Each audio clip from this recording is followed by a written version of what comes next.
Well, Greg, borders finally are reopening. People are on the road again. How desperately does the industry need this economic boost? Look, this will be a shot in arm for the industry. Yes, as you mentioned, we have been battling. We're one of the first industries to get hit and the last to recover. But this is the time of the year where people start to celebrate, be nice, and then come out and enjoy themselves. It's been a tough 2022. Regional New South Wales, I grew up in the west of the state, so I've got a bit of a soft spot for it. But regional New South Wales has so much to offer as well. What are just some examples of experiences that people can go out and see and be a part of in this beautiful state of ours? Oh, look, New South Wales has got lots to do. It's got everything. Whether you want to have a relaxing time on the south coast or the north coast on one of our fabulous white sandy beaches, duck inland to some of the lakes and rivers, go water skiing, but also then go hiking in the snowy mountains, head up to Mount Kosciuszko, 2,220 metres above sea level, highest point in Australia. Why wouldn't you want to do it? And I don't mind some of our wine regions either. We've got some pretty good wines in this part of the world. And we've also got to remember that we've got the Dine Discover vouchers available as well now. Yeah, certainly. Look, Dine and Discover vouchers are there. We're encouraging everybody to get out, make a booking, use the vouchers now. If you've ever wanted to do something, what a great way with the government funding you to actually experience some of the New South Wales attractions. Or even, I tell you what, I don't mind a glass of wine either. Go and visit the cellar door at your favourite vineyard across 14 wineries in New South Wales, or wine regions in New South Wales. I suppose we do need to acknowledge, Greg, that and appreciate things might be a little bit different these days because we are living in a very different world to what we were a couple of years ago.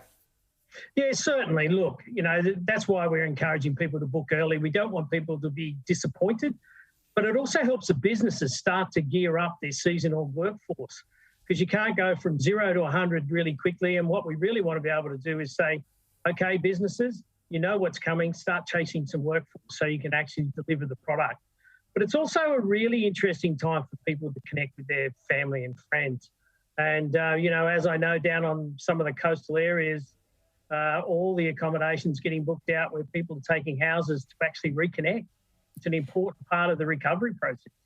Yeah, absolutely. And that's the thing. We've been just separated from everyone for so long that I've done that multiple times with our family, houses down the south coast, up the north coast, and just spending time together.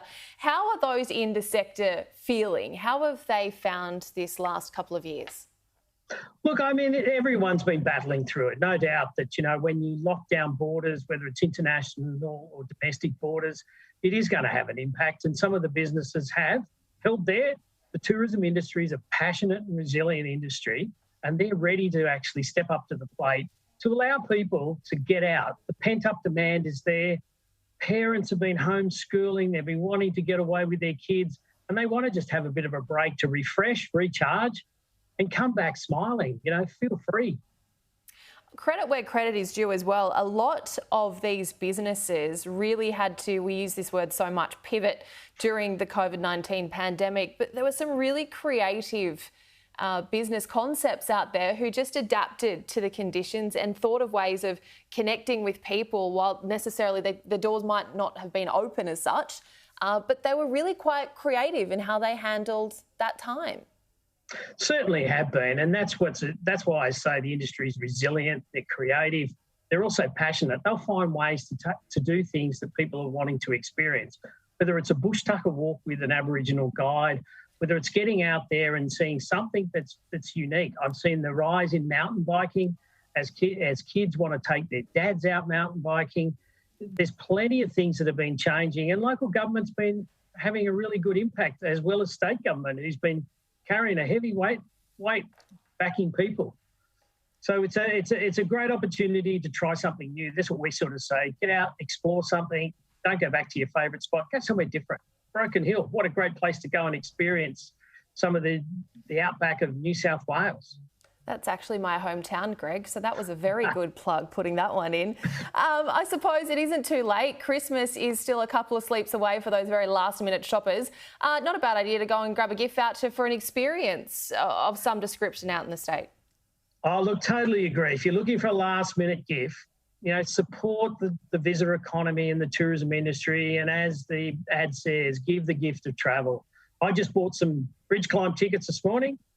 So I'm going to give those to my family because they haven't done it, and we wanted to support the industry to get back on their feet. So I encourage everybody, think about it, book something, give it to a friend, and I tell you what, they'll come back with a big smile on their face. Yeah, absolutely. There are so many options. Greg Binskin from New South Wales Tourism Industry Council, thank you so much for your time. Lovely to chat to you. Have a very Merry Christmas. You too, and to all the viewers, a Merry Christmas and a safe one.